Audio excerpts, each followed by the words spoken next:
This isn't just another leak. This is the kind of leak that changes the entire launch, because days before Samsung could even step on stage, someone in Dubai already bought the Galaxy S26 Ultra, powered it on, and showed the world almost everything. And what it reveals isn't louder or flashier, it's smarter. Let's start with something most people would ignore: the box. Printed directly on the retail packaging is something we've never seen on a Galaxy flagship before. 2 years of standard warranty. That might sound small, but it signals something bigger. Traditionally, Samsung sticks with 1 year in most regions. This specific unit is for the African market, so yes, it could be regional testing, but Samsung always tests future global policies in select markets first. And after the green line display controversy, combined with Samsung promising 7 years of software updates, this suddenly makes perfect sense. Samsung isn't just selling a premium phone anymore, they're selling long-term confidence. On a $1,300 device, that reassurance matters. But the real surprise appears the moment the screen turns on. For the first time, the Galaxy S26 Ultra is using the new M14 display panel. On paper, this should be the brightest, most advanced display Samsung has ever shipped. But in a side-by-side comparison with another M14 device, something unexpected happens. The S26 Ultra actually looks dimmer, even with extra brightness enabled. At first glance, that feels like a downgrade, like Samsung held it back. But then you see the battery comparison, and everything changes. The S26 Ultra lasts longer, noticeably longer, and suddenly the decision makes sense. Samsung didn't limit the display because they couldn't push it further.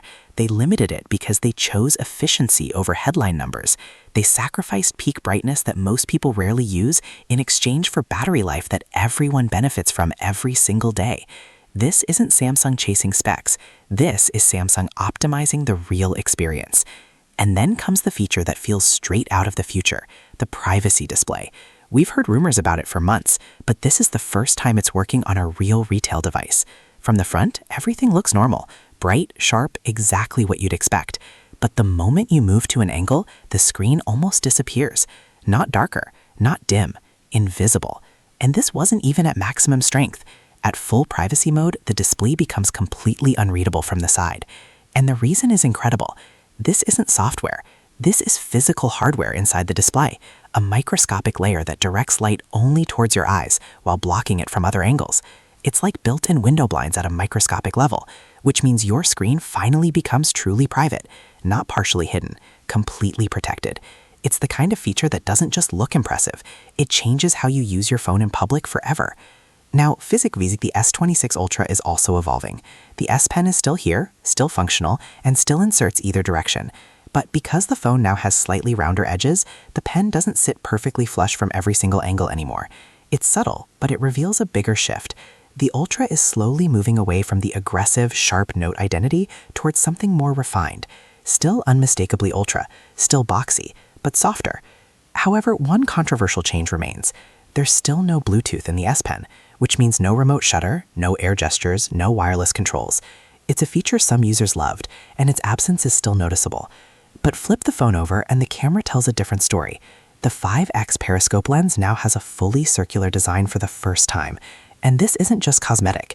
Early camera samples already show improvement. Colors look more natural, less processed, less artificial.